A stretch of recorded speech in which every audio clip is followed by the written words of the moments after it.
After everything we've been through during the pandemic, we feel better about the future than I think we've ever felt. And it's widespread across the company that we've done what we had to get through COVID, but importantly, we've set ourselves up to be a customer-centric growing airline, and we've been different. We're the only big airline network carrier across the Atlantic that didn't retire a bunch of wide bodies.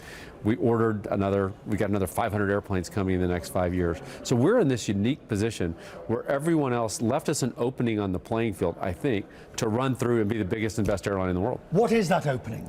Because no, but hang on, if they got rid of old planes and they didn't expand, what do they know that you're going to discover? Well, they're worried that business travel and international travel are never coming back. We have believed from the beginning that business demand and international are going to come back. So I think we've made the right bet, but also because we're the only one that made that bet, it amplifies the stakes of the bet even higher.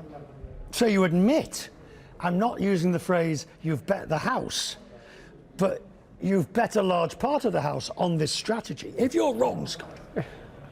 Well, you've got to make a bet.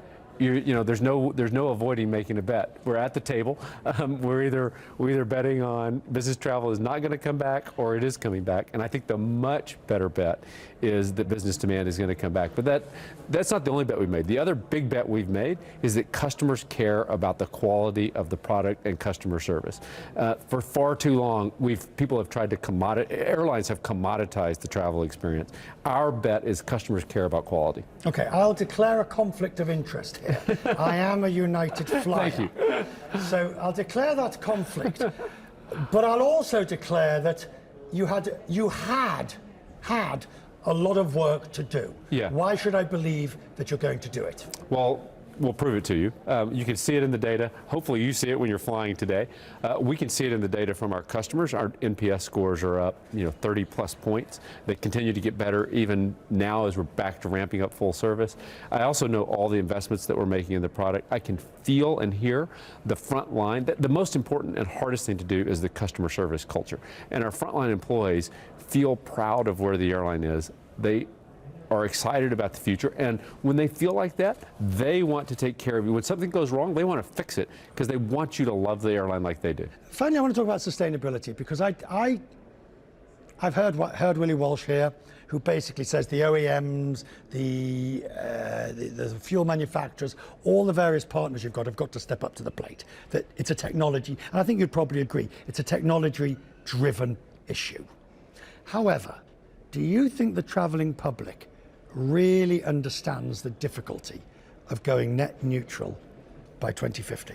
Well, look, what I would say is I personally, and therefore United Airlines, are probably the most aggressive of any airline in the world of believing we have to take personal accountability for it. I agree with Willie, we need help, we need support. But I am a little further on the edge of we have got to drive. That's why we've been investing in sustainable aviation fuels. United Airlines, our commitment to sustainable aviation fuel is more than double all the rest of the world's airlines combined.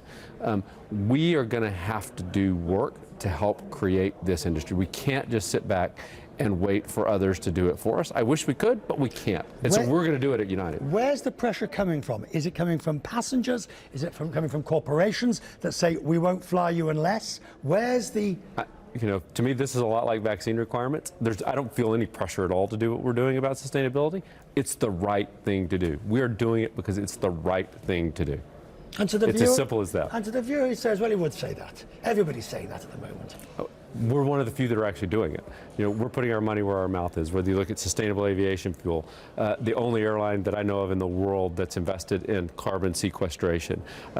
By the way, we're never going to get there with offsets. That's why we've done it.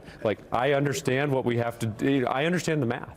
And the math for solving this problem doesn't work unless we start doing real solutions. And carbon sequestration is a big part of it. And aviation, sustainable aviation fuel.